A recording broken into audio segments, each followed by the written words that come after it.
64 million people visit Italy every year, and many of them waste time, money, and energy bouncing around hotels from city to city. So I'm here to tell you why Florence is the best home base for your next Italian vacation. My number one reason for setting up shop in one home base and then venturing out from there is because it's going to save you so much time and money in the long run. By setting myself up in Florence for 2 weeks, I not only got a lower cost on my hotel because I was doing an extended stay, but it saved me time not having to pack up and move to another hotel or to another city the next day and having to reorganize myself once I got there.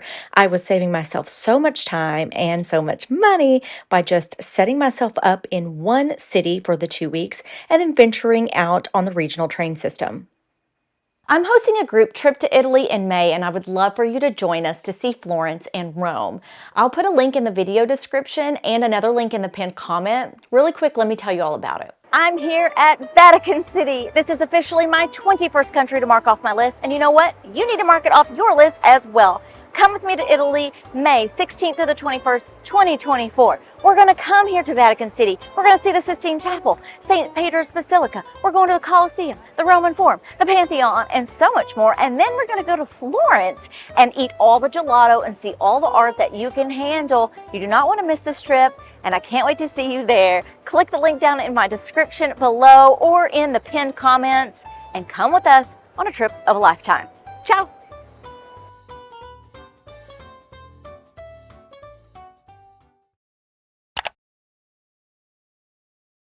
Florence is centrally located enough to visit so many popular cities in Italy like Milan, the 5 cities that make up Cinque Terre, Venice, even Rome.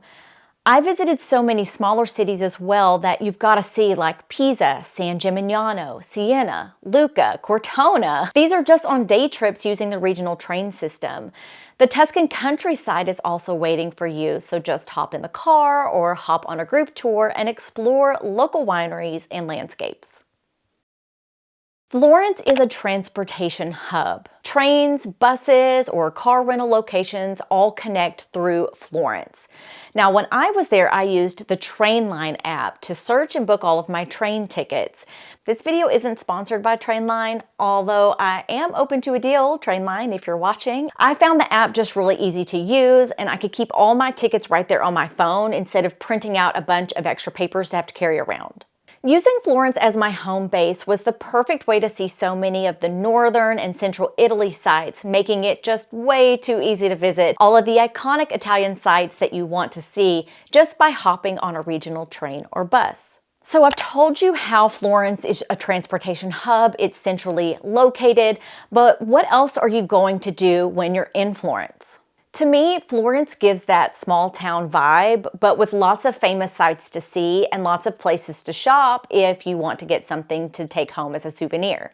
Florence is also awesome if you are into history and art.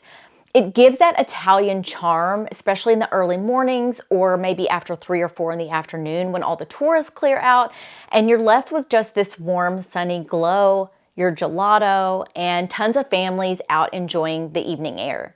It's also set around Tuscany, aka wine country, and it's just an easy 30-minute ride out to tour all the wineries and eat your weight in cured meats and cheeses. Now, as far as what to do in Florence, Florence is just rich in history, dating back to the 1st century BC, and it was the center of the Renaissance art movement. So if you love learning about history and art, you will be up to your eyeballs in things to do here. One of the most famous art museums, I think second to the Louvre, is the Uffizi Gallery, and that's right here in Florence, overlooking the Arno River.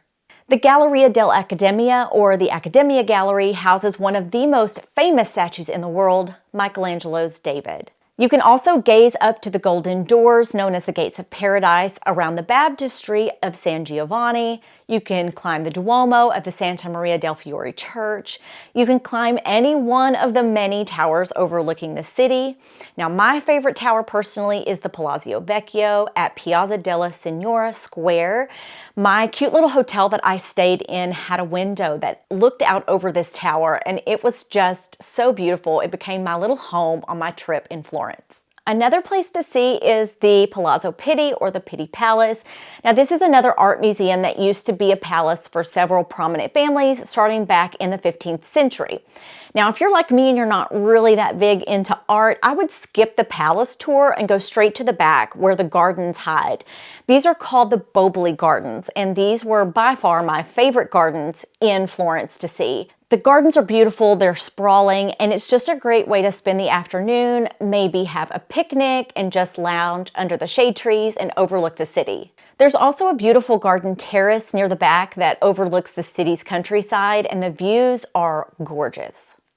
Of course, another place I'm sure you've seen all over Instagram are the steps at Piazzale Michelangelo. And of course, when you cross over the Arno River, you can't miss a stop at one of the wine windows for an afternoon aperitif.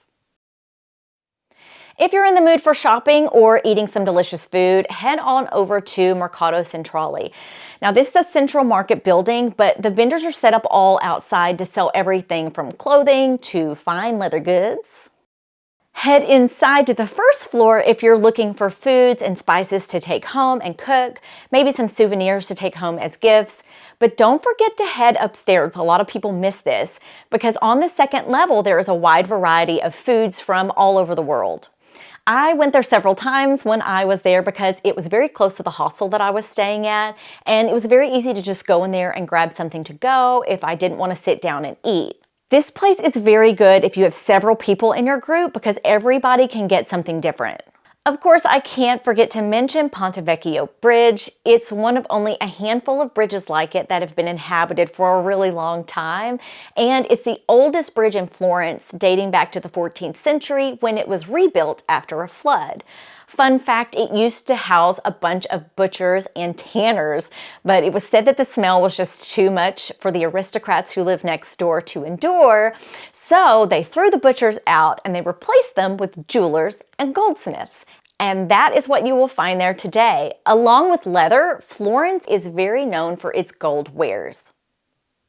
One of my most favorite things to do when I was in Florence was just get lost in the alleyways and streets. Grab yourself a coffee or a gelato and see if you can get lost down some of these neighborhoods. You will stumble upon beautiful old churches that nobody talks about and beautiful little squares and neighborhoods where you can sit back, watch the sunset, and watch a bunch of local families hang out with their kids. Florence has a magic that just gives you that small town vibe with all of the draws of a larger city. Florence is just the best of both worlds. Now, as I said before, I am hosting a group trip to Italy. We're going to Rome, we're going to Florence. It's gonna be the trip of a lifetime and you deserve to be there. Grab one of the last early bird spots and save yourself $100 on your booking. Check out the itinerary in the link in the video description, and I'm gonna put another link down in the pinned comment. Safe and beautiful travels. Ciao.